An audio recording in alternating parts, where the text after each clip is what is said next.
Venice, 10 years later. Venezia, 10 anni dopo. Venise, 10 ans après. Venezia, 10 años después.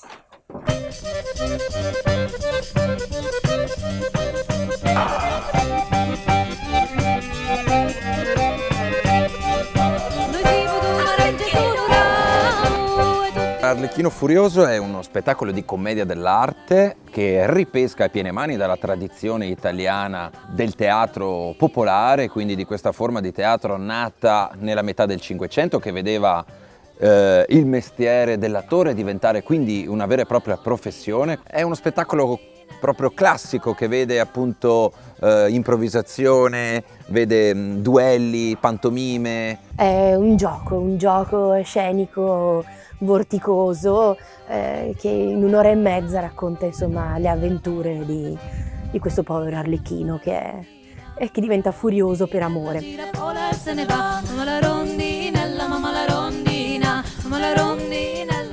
Il mio personaggio è Arlecchino, che poi diventa furioso, appunto, un po' come l'Orlando di Ariosto. Arlecchino è in qualche modo lo stereotipo di tutti i servi, un po' racchiude in sé tutti i servitori del mondo, tutti gli emarginati del mondo, tutti gli sfruttati del mondo. E quando Arlecchino vince, se riesce a vincere, avviene la catarsi in qualche modo. Il pubblico si identifica con questo personaggio senza tempo.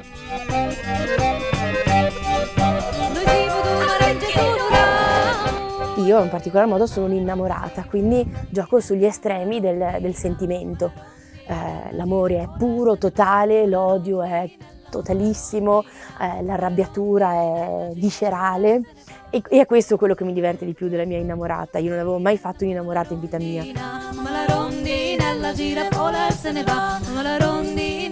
Il mio ruolo è quello proprio di un attore muto, di un personaggio che partecipa alle vicende stando al suo posto ma percependo l'evolversi della storia e partecipando a quelli che sono gli snodi fondamentali. È una sfida sia da un punto di vista tecnico, musicale, perché non essendo un fisarmonicista di professione mi trovo comunque a dover garantire, no, anche un ambiente musicale che in uno spettacolo di commedia ha una grandissima parte.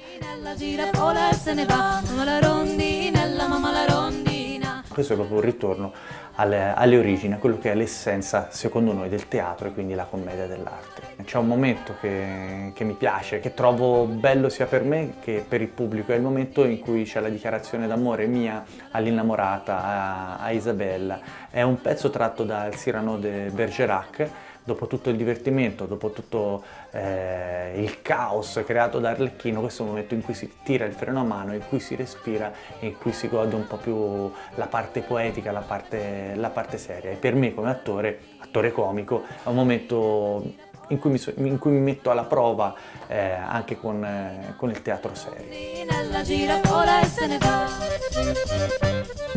Ci sono molti momenti in realtà divertenti che amo molto di questo spettacolo, però forse quello un po' più affascinante, diciamo, è appunto il momento della magia. Poi all'improvviso appunto accade la tragedia che nessuno si aspetta e quindi c'è un momento proprio di gelo.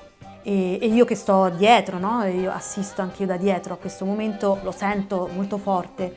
Io mi ritrovo da sola a dover in qualche modo rifar partire la macchina, rifar partire lo spettacolo. Quindi è un momento meraviglioso, innanzitutto come attrice perché sento, no, proprio che senti questa bolla e quindi a me sta farla rilanciare questa palla. Arlecchino, ma io non te posso sposare! No, e perché no? Perché la mia padrona Isabella mi sta ricattando! Ricatto? E che ricatto? Non ti potrò sposare se prima non si risposa lei! Ma no, Romanella, ma mi non posso sposarvi tutte e due! Ma che c'entra? Mamma la rondi